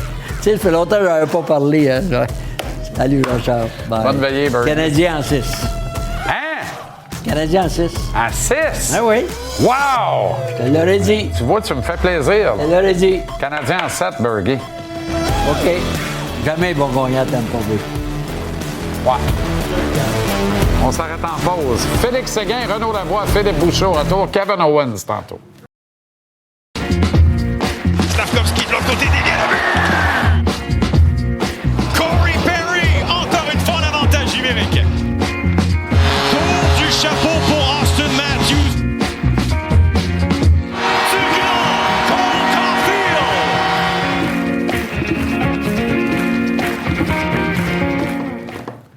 Ah, mon cher Félix, dans l'œil du chat, comment ça va? Ça va. Excité. Ben, ça sent bien. Ça sent bien. Tu vas relancer mon heure, encore une fois, de décrire tous les buts du Canadien en série éliminatoire. Je trouve ça extraordinaire. Bien, c'est que là, tous les buts sont importants. Tiens, un samedi soir donné contre Columbus, là, OK, c'est le fun, mais un mardi soir, c'est correct. Mais en série, chaque but compte et tu peux pas prévoir chacun des buts. Alors, c'est l'émotion, j'y sais, du moment. Tu mets tes tripes sur la table. Je le fais et ceux qui vont m'entourer, parce que je suis pas tout seul, tout le monde va le faire. Est-ce que c'est le moment où les élèves vont dépasser les maîtres? Je parle pas juste de toi, là. Je parle du Canadien dans la série contre le Lightning. Moi, je pense que oui. Ma prédiction, c'est Canadien en 7. C'est pas partisan, c'est vraiment rationnel. Puis je vais même plus loin. Puis on est en même place. Le gagnant de cette série-là, Lightning-Canadien, s'en va en finale. Exact. Il n'y a aucun doute dans mon On est d'accord. Bon, OK, on ne s'obstinera pas. Non, pas. La raison est fort simple. C'est parce que quand le Canadien joue extrêmement rapidement, comme le Canadien le fait dans le dernier match contre le Lightning, le Canadien est très difficile à battre, presque imbattable. Puis là, quand je te parle de vitesse, c'est pas juste de la ligne bleue à la ligne rouge, là. C'est vitesse d'exécution. Sortir la rondelle, attaquer le territoire, enlever la rondelle. La rapidité de l'équipe en avantage numérique. Je te le dis en ce moment, l'avantage numérique du Canadien, là, quand tu es à son meilleur, là, la rondelle bouge tellement rapidement, j'y sais là, que moi, comme descripteur, je n'ai pas le choix, là, je saute des mots. Là. C'est les prénoms. Les prénoms jusqu'à temps que la rondelle se retrouve dans le fond du filet.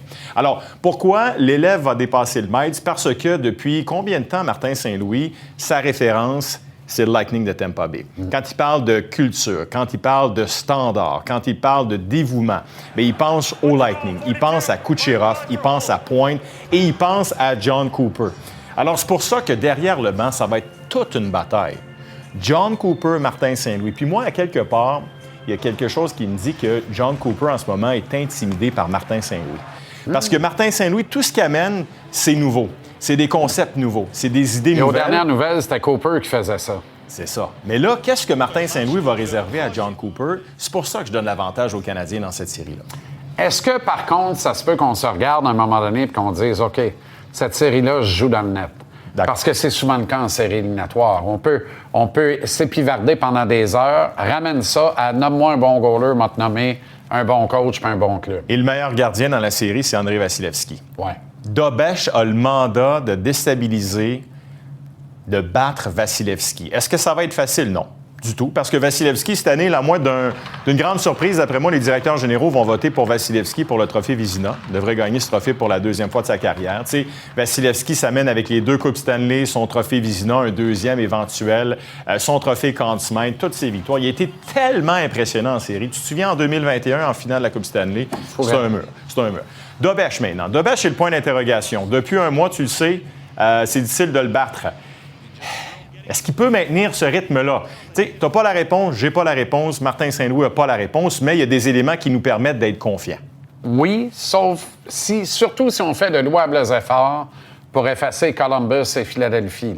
Oui, non, d'accord. Puis, tu sais, il y a quelque part en moi qui dit peut-être qu'on va voir Fowler.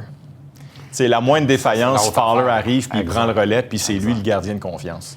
Confrontation au sommet du trophée Selke, Nick Suzuki et Anthony Cirelli. Avantage canadien. Avantage canadien. Tu sais, je t'ai parlé il y a une couple de semaines de mon vote là, pour le trophée Selke. Là, je suis arrivé, là. Je suis dans le...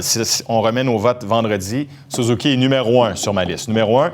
Cirelli est deuxième. Cirelli va avoir beaucoup de votes. Et là, Cirelli, dans cette série-là, va être dans les culottes, dans les patins de Suzuki à tour de bras. Puis il n'y aura pas juste Cirelli, il va y avoir Brendan Hagel. Hagel est très bon aussi à 5 contre 5, il est très bon pour défendre. Alors, moi, je donne quand même l'avantage à Suzuki parce que Suzuki a plus d'attaques que Cirelli et Suzuki, depuis le début de l'année, se mesure au meilleur trio adverse. Ça ne l'a pas empêché de récolter. Avec pas de support au centre du deuxième trio. Ben, c'est ça. Avec pas de deuxième trio. Et malgré tout, il est allé chercher 101 points. Une production phénoménale dans les circonstances. Malgré tout, Caulfield a marqué 50 buts. Je veux dire, tout ça, là, il faut en tenir compte. Et les bons joueurs trouvent des façons, trouvent des méthodes. Ils peuvent le faire, évidemment. Kucherov, Demidov, parce que Saint-Louis compare souvent les deux. Et peut-être un projet personnel pour Josh Anderson, Nikita Kucherov. Bien, faut que Josh Anderson aille sur Kucherov, sans cesse. Faut qu'il soit sur lui sans cesse. Puis, la confrontation Demidov-Kucherov est intéressante. Je regardais là, la première saison complète de Kucherov versus la saison recrue de Demidov. Là, les statistiques sont pas mal semblables. Il y a beaucoup de Demidov dans Kucherov et il y a beaucoup de Kucherov dans Demidov. Moi, pour moi, la clé dans cette série, le héros obscur, non pas que c'est un héros obscur, mais si Demidov pouvait en marquer une tonne puis produire une tonne de points, je pense pas que le Lightning a encore assez d'informations sur Demidov puis il pourrait déjouer tous les pronostics. Brayden Point est loin d'être à 100 %. Le statut de Victor Edmond demeure précaire, voire curieux, soulève bien des questions. On va avoir une série. Merci, Ouais, Félix. on va se parler souvent la semaine prochaine. Avec grand plaisir. Okay? Bonne soirée Merci. ce soir. Bon match. J'attends l'appel dessus.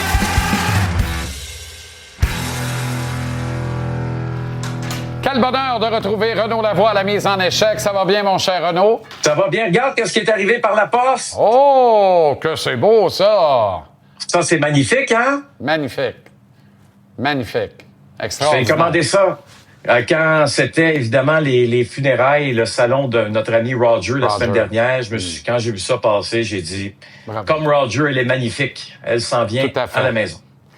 Est-ce que le Lightning n'a d'égal que les Panthères des 3 saisons précédentes? Bonne question, hein, parce qu'on en a parlé souvent, toi et moi, dans les dernières semaines, hein, du fait que c'est une équipe qui joue avec la rage au cœur et qui ne se gêne plus pour, si tu veux, être l'équipe qui intimide l'adversaire au lieu de se faire intimider, comme malheureusement ce fut le cas en séries éliminatoires la saison dernière face aux Panthers de la Floride. On a pris, je sais que c'est une mauvaise expression, là, mais on a pris une page du livre des Panthers, on a décidé de l'appliquer. Les Panthers de la Floride. Écoute, il y a combien d'équipes dans la Ligue nationale, je dis les Panthers, le Lightning de Tampa Bay, il y a combien d'équipes dans la Ligue nationale qui ont plus de 1000 minutes de pénalité, selon toi? Il ne doit pas en avoir épais, Renaud. Honnêtement, là, j'en vois pas bien. Et c'est le Lightning de Ils sont Tampa Bay. les seuls. Wow. Les seuls. T'as 1100 à peu près. Donc, c'est une équipe, si tu veux, qui a décidé de changer son style de jeu. OK? J'en ai parlé beaucoup à Yanni Gourde, parce que, rappelle-toi, dans les 2-3 dernières semaines, on a vu le Lightning 2 fois. Puis Yanni disait, écoute, c'est pas seulement moi ou quelques-uns des coéquipiers. C'est tout le monde qui a la même attitude. C'est tout le monde qui a embarqué dans le bateau. Ça veut pas dire que tu dois tout le temps jeter les gants. Une chose, là, pourquoi je vous parle de ça ce soir? C'est que la Ligue nationale de hockey n'arrête pas de se vanter qu'en séries éliminatoires, même on décerne plus de pénalités qu'en saison régulière. OK? C'est vrai, je dirais, en première ronde.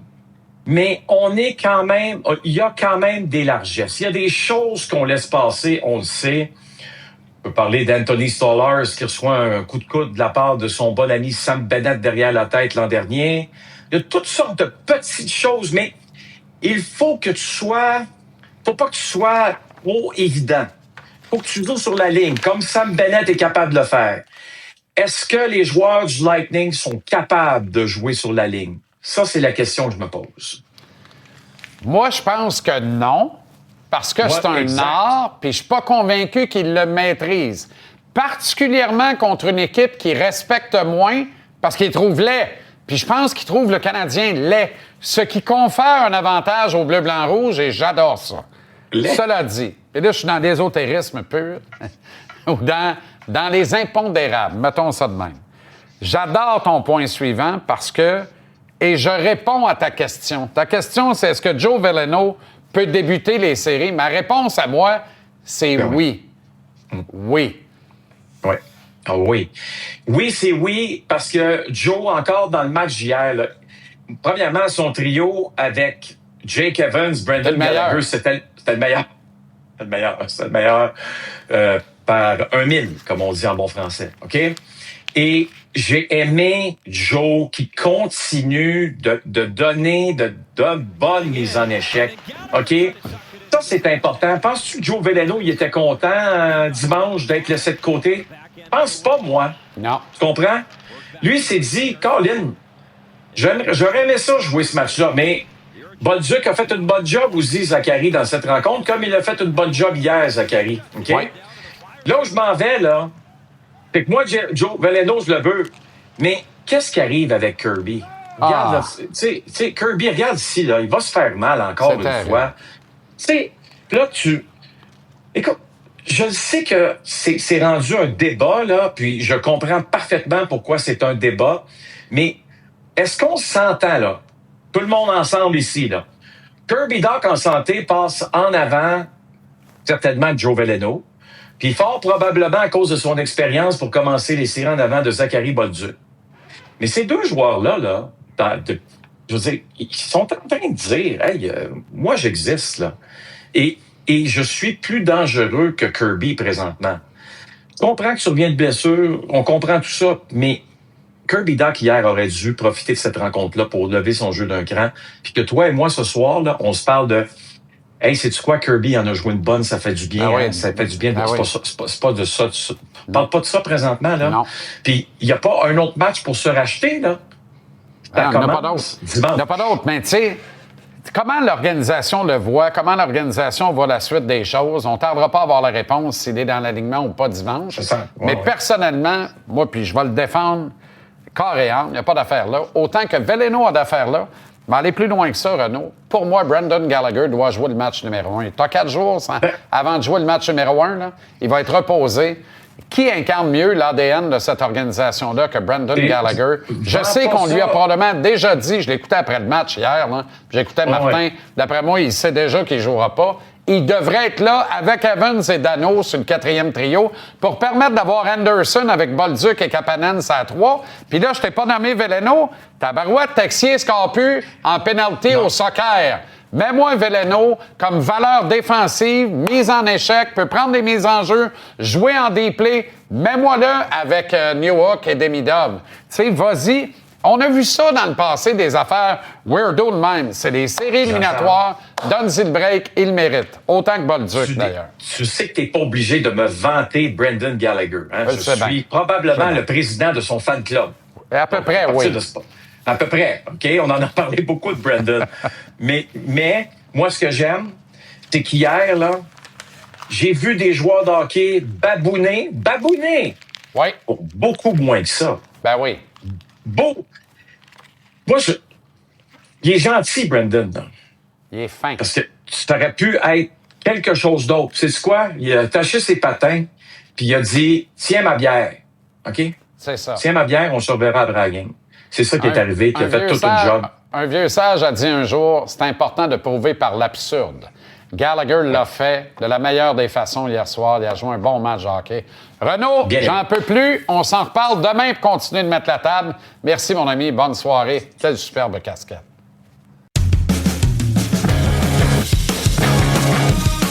Capital Hockey en direct de Québec City. Il a soulevé la Coupe Stanley. Philippe Boucher. Comment ça va, le grand Phil? Très bien, c'est toi. As-tu frappé bien droite? Très droite aujourd'hui, ouais. Honnêtement, je suis fier de moi. Je dis pas ça souvent, là, mais ça a très bien été. Il y a un feeling qui me disait, demande-y donc, d'après moi, ça a bien été. Ben, c'est parfait. Ouais. Parle-moi de ça. Ouais. Bon, 82 matchs, ils ont tous été disputés. Quelles sont tes réflexions de façon générale sur la saison du Canadien, Phil? Bon, moi, j'y vais avec ça. Tu sais, c'est un peu le jour de bulletin au travers de la Ligue nationale pour certains clubs. Quand même drôle qu'il y ait des clubs qui restent 2 matchs à jouer, comme le Kraken, puis il y en a qui ont fini. Mais bon, c'est comme ça que la cédule a été construite. Mais si on y va avec le Canadien de Montréal, tu sais, individuellement, il y a peut-être des joueurs qui peuvent se dire, ben, c'est pas ma meilleure saison, mais c'est un sport d'équipe, le hockey. Collectivement, de haut en bas, tu fais tout en équipe. La direction a fait un travail exceptionnel. Le groupe d'entraîneurs a un A+ aussi cette année pour comment ils ont coaché. C'est pas toujours parfait, on a le droit de critiquer, mais si on regarde l'ensemble des choses, ils ont fait un travail d'équipe exceptionnel. Les joueurs peuvent te donner une petite tape dans le dos. Contrairement au baseball, ça, je te le dis toutes les années, quand on se casse pour les séries, mais qu'on va en série, on pop pas le champagne, on fête pas ça, on n'allume pas les cigares, on tourne la page. Fait que les joueurs du Canadien peuvent être très fiers de ce qui a été accompli, mais c'est simplement le début de quelque chose de nouveau, ou qu'on peut s'en aller positif envers les séries. On fera une vue d'ensemble après la saison, qu'est-ce qui manquera aux Canadiens si on voulait aller plus loin dans les séries. Mais présentement, moi, c'est des A+ pour tout le monde. Puis je suis vraiment fier. Tu sais, puis les partisans aussi. C'était vraiment une année exceptionnelle là, pour le Canadien de Montréal, que tu sois un joueur, un organisateur, le propriétaire ou les partisans. Puis on peut juste souhaiter que ça va se continuer dans les séries. Phil, est-ce que les 2 dernières semaines te laissent un peu perplexe? Je dis 2 semaines, mais c'est 10 jours au cours duquel le Canadien a joué ses 6 derniers matchs, en a gagné 3, en a perdu 3, dont 2 des 3 derniers, avec Jacob Deberge devant le filet, qui n'était pas à son mieux, disons-le comme ça. Est-ce que c'est de la nature à t'inquiéter un peu? Ben écoute, le match d'hier, de voir ton premier trio jouer autant de minutes, j'ai trouvé ça particulier, mais il faut faire confiance à l'entraîneur. Il y avait une multitude de choses, des records à établir, des 50 buts, des gars qui veulent 30 buts, des 100 points. On est un petit peu dirigé vers ça. Des bobos à soigner, faut pas l'oublier. Dobèche va commencer les séries, devrait faire du bon travail. Je suis pas trop inquiet, mais Martin Saint-Louis nous avait habitués l'année passée puis l'année d'avant de ne jamais changer ses trios. Que ce soit la troisième et surtout la quatrième ligne qui aimait beaucoup, la ligne à Evans. Ces gars-là, ils bougeaient pas. La ligne à Gallagher, Anderson. Puis là, dans les dernières semaines, j'ai vraiment hâte de voir ce qui va se passer parce que si tu me permets, si je me mets dans les patins des joueurs présentement, là, si je suis un joueur du Canadien de Montréal, premier trio, premier avantage numérique, Lane Hudson, Madison, je m'inquiète pas. Mais tous les autres joueurs, je me demande qu'est-ce qui peut bien m'arriver. Je vais être sur le deuxième, sur le troisième, sur l'avantage numérique. Ça m'est arrivé personnellement en 93 ou 94, la première fois que j'ai fait les séries. J'ai même pas été habillé le dernier match de la saison. On nous a donné une journée off. Le surlendemain, j'étais sur le premier avantage numérique. J'ai joué les 7 matchs contre les Devils du New Jersey. J'avais réussi à faire la différence. Fait qu'il y a plusieurs joueurs chez le Canadien présentement qui se demandent, je vais-tu être sur le deuxième trio? Je vais-tu jouer des minutes? Je vais-tu être dans l'alignement? Parle de Bolduc, Kapanen va-t-il être sur le deuxième trio? À la défense, est-ce qu'on va risquer de faire jouer Reinbacker? Moi, j'ai bien hâte de voir parce qu'on a beaucoup de décisions à prendre. Puis on a beaucoup de joueurs capables de remplir ces rôles-là. Alors, ça va être intéressant d'avoir les décisions que l'organisation va prendre puis comment que les joueurs vont réagir. Je suis d'accord avec toi sur le top 9 hier. Le temps de glace, bon, Martin a ses raisons. Ouais. Est-ce qu'on a voulu que Jacob Dobèche atteigne la barre des 30 victoires? C'est la seule raison logique de sa présence entre les poteaux hier, Phil. Compte tenu de l'absence de Carrier et de Dobson, qu'on repose Matheson, c'est ton 2, ton 3 puis ton 5 qui ne jouent pas. Il me semble que j'aurais essayé de protéger Dobèche, moi, en route vers les séries. T'as pas trouvé ça bizarre de le voir devant le filet?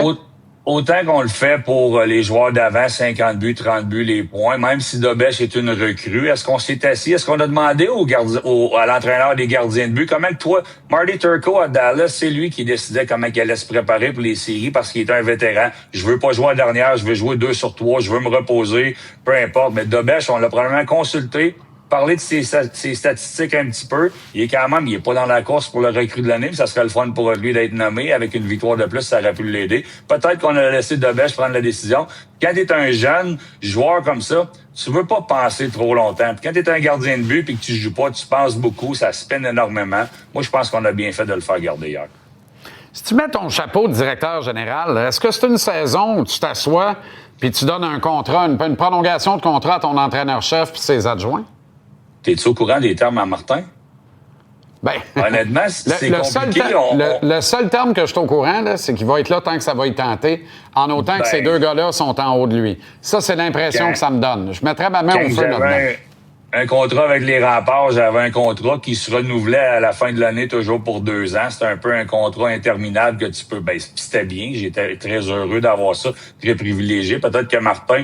Parce qu'on le sait pas. Martin gagne du 4, 5. C'est un contrat de 3 ans. On le sait pas trop. Moi, je pense que Martin va être l'homme des dirigeants très, très longtemps. Ils sont arrivés ensemble. Ils veulent que ça fonctionne ensemble. Présentement, ils nous donnent pas vraiment de raison de croire que ça ne fonctionnerait pas. Une sortie en 4 dans les séries, on sait jamais. Faut au départ l'année prochaine, si on a des blessures, là, on verra. Mais moi, j'ai confiance en Martin présentement si je suis dirigeant, puis je lui demande qu'est-ce que je peux faire pour t'aider. Il y a quelques jours, sur le LNH.com, Phil, dans ta colonne, tu disais essentiellement que tu étais très à l'aise, voire plus à l'aise de voir le Canadien commencer sur la route qu'à domicile. Ça fait plusieurs gars de hockey qui me répètent la même affaire. Quels sont tes motifs? Je vais te faire un parallèle junior majeur, club en reconstruction, des jeunes joueurs, tes contrats sur la route, t'enlèves le cellulaire, tu t'assures qu'ils sortent du lit, qu'ils déjeunent, qu'ils font les bonnes choses, qu'ils pratiquent, qu'il n'y a pas de distraction. Ligue nationale, même si on parle de vétérans, distraction, les enfants à la maison, les parents qui viennent, la visite, de commencer sur la route. On est bon sur la route, on est confiant sur la route, on aime ça être ensemble, on a l'air d'avoir une harmonie parfaite, une symbiose, même avec les entraîneurs, c'est un groupe. Alors pour moi, j'étais pas vraiment inquiet. C'est pas... Moi, la chose la plus importante dans cet article-là que je disais pour le Canadien, c'est de trouver un moyen d'être en forme, d'être en santé pour le début des séries. On sait qu'il va arriver des miracles, il y a des joueurs qui on pensait pas qu'ils allaient jouer, puis qui vont être dans l'alignement. J'ai bien hâte de voir. C'était beaucoup plus ça que de savoir si on allait commencer à la maison. Puis je pense que ça peut, même si c'est contre le Lightning de Tampa Bay, ça peut être un plus pour le Canadien de Montréal de débuter sur la route. Aux quatre coins de la Ligue nationale, il y a d'énormes surprises cette année, Phil. Personne ne voyait les Sabres de Buffalo au sommet de la section la plus puissante du hockey. Pas grand monde voyait les Leafs de Toronto à l'extérieur des séries. Personne ne voyait les Penguins, les Bruins. Dans les séries, certains, plus optimistes, voyaient les Sénateurs, mais on n'y croyait plus depuis Noël. Pour chaque grosse surprise, il y a une amère déception quelque part parce que tout le monde ne peut pas rentrer. Il y a un club sur deux qui fait le détail au final. Quelles sont tes plus grosses déceptions cette saison? Tu viens tellement de voler ma ligne. Pour chaque belle surprise, une déception. Ben, des surprises de Buffalo, vraiment heureux de voir ça. J'ai pas fait exprès. non, c'est bien correct. On s'est pas parlé avant non plus. Mais c'est tellement... Moi, Sidney Crosby dans les séries, c'est un cadeau pour moi. Mais pour chaque équipe qui fait ça, ben, t'as les Maple Leafs de Toronto. T'as des clubs à New York. Les Rangers, les Devils, c'est des grandes déceptions. De voir les Rangers peut-être avoir une chance de repêcher premier encore, de finir dans les bas-fonds, c'est incroyable. Mais moi, ma grande déception, là, c'est de voir les Maple Leafs de Toronto. Puis l'année passée, quand l'année a fini, tout l'été en début de saison, qui qu'on peut aller les chercher, qui qu'on peut identifier. On veut passer à une nouvelle étape, à la prochaine étape, on veut gagner la Coupe Stanley. Puis présentement, depuis 2 semaines, les Maple Leafs de Toronto font ce que les Blackhawks de Chicago ont fait il y a pas si longtemps que ça. Perdre, puis vouloir perdre, comme plusieurs voulaient faire à Montréal, pour repêcher le plus tôt possible, pour protéger notre choix. Maple Leafs, c'est une grande déception. Vancouver, honnêtement, je ne sais pas où ça s'en va. C'est très complexe là-bas. Il y a des joueurs qui sont pas heureux. Moi, c'est une autre de mes déceptions. Puis je reviens aux équipes new-yorkaises que ça n'a pas été le meilleur hockey là, qu'ils ont joué cette année. Rick Bowness est padé avec le dos de la main morte, dirait notre ami Jean Perron. Les gens disent, est-ce que Bowness en a rien à cirer, c'est ça la vérité. Il va avoir 70 ans éventuellement. Il a tout vu, tout vaincu dans le hockey. Lui, là, il n'a pas fait de quartier parce qu'il dit, au pire, il me ramène pas l'année prochaine, je m'en fous. Mais s'il me ramène, ça va être my way or the highway. Il a pris bonne note de ceux qui se le prennent à 2 mains à Columbus. Quelle amère déception là-bas quand même. Ça allait si bien quand on l'a nommé, lui. Mais écoute, peut-être même toi, il y a beaucoup de monde qui pense que je suis juste à m'amuser, à jouer au golf, à être en vacances. Mais honnêtement, j'étais avec Johnny Murray après la game du Canadien. Hier, on l'écoutait ensemble. Puis je pensais vraiment, quand j'ai vu ça sur mon téléphone, puis je lui ai présenté que c'était du AI, que c'était pas vrai. Exact. Tant qu'à dropper des noms. Alain Vigneault, il est avec moi ici au golf aujourd'hui. J'étais en auto pour monter avec lui, puis j'ai posé la même question. Il le connaît très bien. Il l'a même recommandé, je pense que je peux le dire, comme prochain entraîneur chez avec Columbus. Puis il disait, regarde, Phil, même si tu connais Alain, c'est pas un gars qui va se lancer dans des choses ou qui va... Puis il dit, c'est pas la première fois qu'il fait ça. Puis honnêtement, quand tu le réécoutes, je l'ai réécouté 3-4 fois. Est-ce qu'il a tort? Non. Est-ce qu'il a écorché certains joueurs? Oui. Est-ce que les athlètes d'aujourd'hui, tous sports confondus, veulent gagner autant que les autres? Moi, je pense qu'il y en a beaucoup qui veulent gagner, puis on en a plein chez le Canadien. Mais tu as le droit de leur dire le cas de vérité. Je sais pas qu'est-ce qu'on va décider à Columbus, honnêtement, avec le président, ça c'est que le propriétaire puis le DG, puis est-ce qu'on veut vraiment que Rick Bowness soit avec nos joueurs? Parce qu'il a fait un travail exceptionnel. On se demandait si on pourrait le nommer entraîneur de l'année, même s'il n'avait pas débuté la saison depuis il n'y a pas si longtemps. Mais tu sais, les Mathieu Olivier de sa monde que je connais veut gagner. Rowanski veut sûrement gagner. C'est de l'émotion pure. C'est ça que tu veux dans le sport. Puis c'était pas du AI que je l'ai réécouté à plusieurs reprises. Non. C'était spécial de voir ça. Mais ça a toujours sa place dans le sport, selon moi. Ah, moi, j'adore ça, personnellement. Mais ce qui me déçoit le plus de l'échec des Blue Jackets de Columbus, c'est que ces gars-là semblent avoir oublié celui qui aurait dû être là et aurait tout donné pour être là puis combattre avec eux autres. Fait que l'inspiration de Johnny Hockey, là, c'est pas supposé être une affaire de 10-12 matchs. C'est supposé de perdurer dans le temps. Et certains semblent l'avoir oublié parce que il a raison, Bowness. Il y a trop de gars qui avaient démissionné dans ce club-là. C'est gênant et indécent, Phil. Évidemment, ceux qui veulent le réentendre, c'est partout sur la toile. On l'a joué plus tôt à l'émission. Là. Fait qu'on ne le rejouera pas une énième fois. Mais petite question rapide en terminant. Puis on a vraiment plus le temps, là. Gallagher in ou pas pour le match numéro 1 contre Tampa Bay? Pas. Je pense qu'il y a d'autres options, puis on va être un petit peu plus gros, ça va brasser. Il n'y a pas peur, mais regarde, tu me prends là, brûle pas. Je te dis pas. Moi, je pense que si on est en santé, on peut l'oublier. Gallagher, Veleno, Reinbacker, pense à tout ça. On s'en reparle demain parce qu'on a encore 2 bonnes chroniques d'ici la fin de la semaine pour mettre la table sur le début de la série. Mais moi, peut-être que mon alignement va te surprendre le match numéro 1, mais il m'a assumé encore une fois à 100%. J'ai hâte de t'en reparler demain. Je travaille ça, puis je te parle du gardien de but numéro 1 qui va commencer. Oui, parce que ça va devenir rapidement le débat. Je le sens, c'est déjà parti. La série n'a pas commencé. On en parle je le sais qu'il faut pas. Je le sais. Je le sais, mais bienvenue au Québec. Salut le grand. À demain. Salut. Bye. Dire de quoi le gazon a l'air vert en joie le vert, comme chez le voisin. Le voisin est loin. Regarde-les s'il n'est pas parfait, lui. Kevin Owens. Ça, c'est des images de son dernier match en titre. Le 1er mars 2025, Elimination Chamber contre Sami Zayn. Un combat extraordinaire, sauf que Kevin n'a pas lutté depuis. On lui parle. Généreuse entrevue au retour.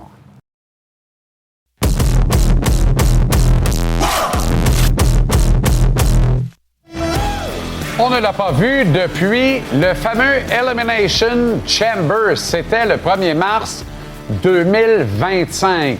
Une absence qui se fait sentir loin du ring, évidemment, puisqu'il est l'un des porte-étendards, l'une des grandes vedettes de la World Wrestling Entertainment. Elimination Chamber, d'ailleurs, il était sur le ring contre son ami de toujours, compagnon et frère d'armes, Sami Zayn. On s'ennuie, mais il prend le temps de vous parler à travers cette tribune ce soir. Salut, Kevin Owens de Marieville, Québec. Je ne m'étonnerai jamais de le dire. Comment ça va? Ça va bien, toi? Ça va très bien, merci, Kevin. Merci de t'enquérir. Et merci de prendre le temps pour nous ce soir. C'est tellement apprécié et généreux de ta part. Bon, on va sortir l'éléphant de la pièce en commençant, si tu permets. Comment ça va physiquement? Comment va ta convalescence, mon ami? Ça va bien, mais c'est juste très lent, honnêtement. Je vais vous avouer que je pensais que ça serait réglé déjà depuis un bout. Je pensais que l'opération, la fusion des os dans mon cou aurait été terminée il y a plusieurs mois, mais malheureusement, c'est pas le cas. Tout le monde guérit différemment, tout le monde a une convalescence différente. Puis moi, ça a l'air que mon corps a décidé de prendre son temps, mais je me sens bien. J'ai plus les problèmes que j'avais avant l'opération. Dans le fond, mes jambes fonctionnaient pas comme il faut. C'était vraiment... ça faisait assez peur, je vais t'avouer, là. Mais ça, c'est parti au moins. Donc, côté fonctionnel dans la vie de tous les jours, je me sens très bien. Mais pour ce qui est de retourner dans le ring, on n'est pas encore rendu là, malheureusement. Oui, évidemment. Puis on comprend très bien ça. Dis-moi, je suis curieux, là, au jour le jour, là, dans le day-to-day, tes activités quotidiennes, comment tu fonctionnes? Est-ce que tu peux quand même légèrement t'entraîner? Mènes-tu, somme toute, une vie un peu normale, Kevin, dans les circonstances? Oui, regarde, honnêtement, je te dirais que je vis pas mal la vie que je vivais avant l'opération sans être dans le ring. Tu sais, je peux courir, je peux m'entraîner. Je vague à mes occupations. Tu sais, j'amène mes enfants au parc d'attractions à Orlando, puis je fais quelques manèges. J'ai pas... y a vraiment pas grand-chose qui m'affecte, qui affecte la vie de tous les jours. Mais c'est juste vraiment là, de rentrer dans le ring, l'impact des chutes, puis même courir dans les câbles. Tu sais, je leur demande, est-ce que je peux courir les câbles au moins? Puis ils veulent pas. Parce que, tu sais, quand tu frappes les câbles, il y a comme un whiplash. Fait que ça, c'est pas encore possible. Mais autrement, là, la vie de tous les jours, c'est revenu à la normale. Oh, ben ça, c'est une excellente nouvelle. Tellement content d'entendre ça, Kevin. Es-tu content dans ta malchance? Tu vas voir où je vais aller avec ça, mais tu es dans une nouvelle ère, une nouvelle époque de la lutte professionnelle et particulièrement la WWE qui s'est beaucoup nettoyée au fil des dernières décennies. On est davantage conscient maintenant des blessures à nos athlètes, à ceux qui vendent les tickets et font courir les foules et les font s'agglutiner devant leur téléviseur. Donc, on est davantage porté sur le capital humain et nos relations avec les humains qui engraissent la caisse du parti. Peut-être qu'à une autre époque, là, tu courrais déjà dans les câbles comme tu nous l'as illustré dans ta réponse précédente et peut-être que tu serais même déjà de retour sur le ring. Es-tu content d'avoir autant de bons médecins autour de toi et de bons aviseurs là, à la WWE pour bien t'encadrer malgré le malheur et la douleur? Oui, regarde, c'est ça. On est tellement bien encadré. C'est vraiment quelque chose, tu sais. Puis moi, la WWE, ça fait au-dessus d'un an qu'ils me payent mon plein salaire toutes les semaines, sans broncher. Puis, regarde, tu sais, dans un autre monde, comme tu dis, il y a des années, ça serait probablement pas le cas. Où, tu sais, il n'y aurait peut-être pas accès aux mêmes soins médicaux que moi j'ai eu, tu sais. J'ai eu la chance de consulter les meilleurs médecins. J'habite à Orlando, donc je suis à 15 minutes du centre de performance. Je peux venir ici quand je veux. J'ai des thérapeutes, des médecins à ma disposition n'importe quand. On est vraiment chanceux. Comme tu dis, chanceux dans la malchance, là. On est très bien traité. Puis, en effet, c'est le support, l'encadrement que je reçois à travers cette épreuve-là. C'est vraiment merveilleux. Puis, c'est sûr que si j'avais pas la chance d'avoir ce support-là, c'est déjà dur, OK, de pas être là pendant un an. Ça fait 25 ans que je fais ça, 26 ans, puis j'ai jamais fait l'expérience comme ça d'être loin de ce que j'aime faire pendant aussi longtemps. Fait que c'est difficile, mais si j'aurais pas ce support-là puis cet encadrement-là, ça serait encore plus difficile. Oh, ben là, tu devances un peu ma prochaine question, Kevin. Sur le moral, justement, hein? Facile de vivre du découragement lorsqu'on est pris avec une blessure de la sorte qui perdure dans le temps. J'imagine que tu es très heureux d'avoir, justement, comme tu nous le dis, cet accès au centre de performance de la WWE, à d'autres lutteurs, des jeunes à qui tu peux partager ton savoir, ton métier. Ça doit te tenir quand même loin de la déprime, là, malgré tout, là. Ouais, regarde, tu sais, j'ai eu la chance de venir ici, puis quand même, quand ça me tente de m'immerser dans le monde de la lutte, puis d'être autour de la lutte quand même, tu sais. Puis maintenant, ça fait quelques mois, je filme l'émission LFG qui passe sur le canal A&E. Dans le fond, c'est comme des vétérans qui aident des recrues qui sont nouveaux à NXT. Puis j'ai la chance de faire ça. Ils m'ont demandé si ça m'intéressait d'en faire partie, puis c'est sûr que j'ai dit oui immédiatement. Donc ça, je trouve ça très... c'est motivant de pouvoir au moins... Je me sens comme si je contribue au futur si je peux pas contribuer au présent, tu sais. Parce que j'aide des gars et des filles qui vont être à Raw, à SmackDown dans le futur, puis j'aide la prochaine génération. Donc ça m'aide beaucoup à garder tu sais, ouais, un bon moral. Puis également, tu sais, c'est sûr que je prends le bon avec le mauvais. Là. Je suis à la maison à tous les soirs avec mes enfants, avec ma femme.